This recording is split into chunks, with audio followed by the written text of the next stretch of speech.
Shivanna series లో విష్ణుని చంపే సీన్ ఉంది కదా, ఇది మేము వైజాగ్ లో షూట్ చేసి అనిపిస్తున్నాడు కదా ఇసక్ సింక. యాక్టింగ్ అంటే ప్రాణం పెట్టేస్తాడండి.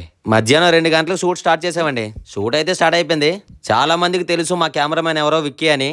మీరు కెమెరాలో ఏం చూస్తారో కెమెరా వెనకతలు కూడా అంతే కష్టం ఉంటదండి. మీరు చూసి ఒక 2 సెకండ్లు షార్ట్ తీయడానికి మేము చాలా కష్టపడి కరెక్ట్ గా ఫోకస్ అయిందా లేదా, లైటింగ్ కరెక్ట్ గా సరిపోయిందా లేదా, కలర్ గ్రేడేషన్ కరెక్ట్ గా వస్తుందా లేదా, యాక్టింగ్ కరెక్ట్ గా చేశారు లేదని చెప్పి చాలా గాజువాక్ లో షూట్ చేసాం. శివన్న సిరీస్ కి మాత్రం గాజువాక్ కుర్రోలు బాగా సపోర్ట్ చేశారండి. ఈ ఒక్క సీన్ కే కాదు, క్లైమాక్స్ షూట్ కూడా వచ్చారు. ఒక థ్యాంక్స్ చెప్పగలను, ఎప్పుడో కుదిరితే సపోర్ట్ చేయగలను, అంతకన్నా వాళ్ళకి ఇంకేం చేయగలను. ఈ షూట్ అయితే చాలా ఫాస్ట్ గా చేశానండి. ఎందుకంటే ఎక్కడ నైట్ ఫెయిల్ అయిపోద్ది అనే భయం. ఈ సీన్లు తీసినప్పుడు చాలా డిఫికల్ట్ గా ఉంటదండి. ఎందుకంటే డ్యూయల్ రోల్ చేయాలి కదా, ఒకవైపు శివన్న రోల్ చేయాలి, ఇంకో వైపు విష్ణు రోల్ చేయాలి. ఈ లొకేషన్ నాకు చాలా బాగా నచ్చింది. మీరు గమనించారా, విష్ణుని అలా మెడపట్టుకుని కారు మీద తీసుకొచ్చి ఇలా ఇసిరేస్తాడు కదా భూమి మీదకి.